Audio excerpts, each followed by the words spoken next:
Hi, today's episode, I'm going to be talking about migraines. Migraines is one of the symptoms that I help women with, and 85% of chronic migraine sufferers are women. So, why is this? It's hardly surprising. When you're a woman, you have lots of fluctuations in your hormones. Men are on 24-hour cycles. Women, we are on monthly cycles. Also, when we get pregnant, when we're reaching the menopause, there's lots of fluctuations in our hormones every day.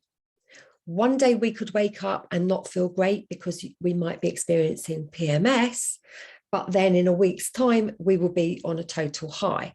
So we have got these hormonal fluctuations going on all the time.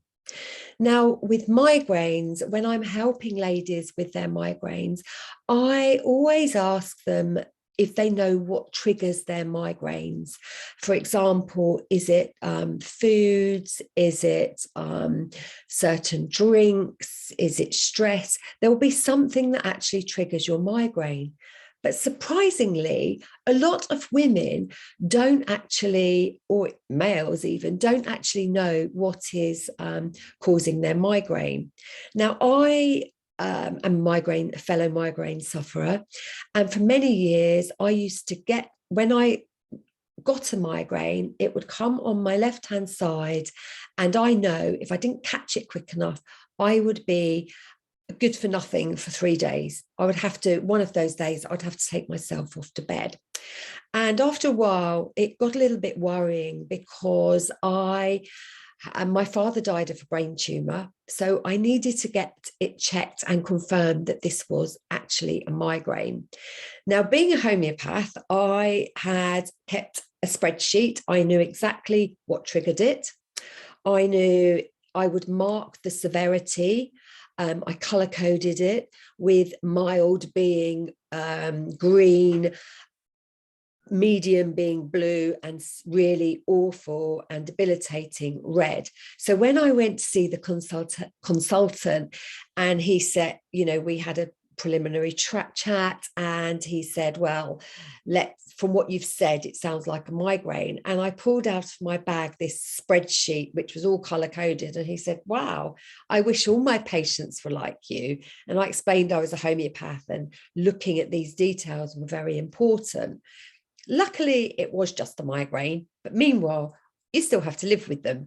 So by identifying, the thing I always say to people is the first thing to do is identify what triggers your migraine.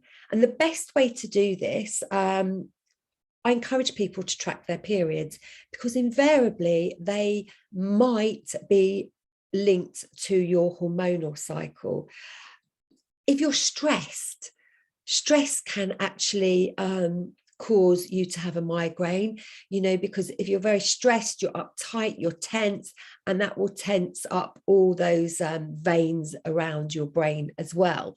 So emotions as well. If you've recently experienced a bereavement or something has caused you to become really angry, this may also trigger your migraine. As I already mentioned, fluctuations in hormones. So if you're noticing, you might notice that you are, by tracking your period, you might notice that you are getting migraines around ovulation, or you might be getting them around just before your period. So all these things will help you to then be able to take control of your migraines and hopefully avoid them going forward. Sometimes if you've been traveling and you've got jet lag or you're not getting enough sleep, then that will also, if you are susceptible to migraines, then you might also notice that might bring on a migraine. And also certain foods. For me, if I ate milk chocolate, that would for sure give me a migraine, together with white wine. I cannot take white wine. So start to really look at what's going on for you. Some people, when the weather's stormy or very heavy, they may get a migraine. And also, if you're dehydrated, that may have an impact on you. So there are lots and lots of things to consider. I'm sometimes asked, when people know I'm a homeopath, they say, I really suffer from migraines. What remedy can I take?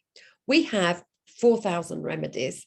Migraine remedies, there are lots of them. So how I work on a case is I look at what causes your migraine.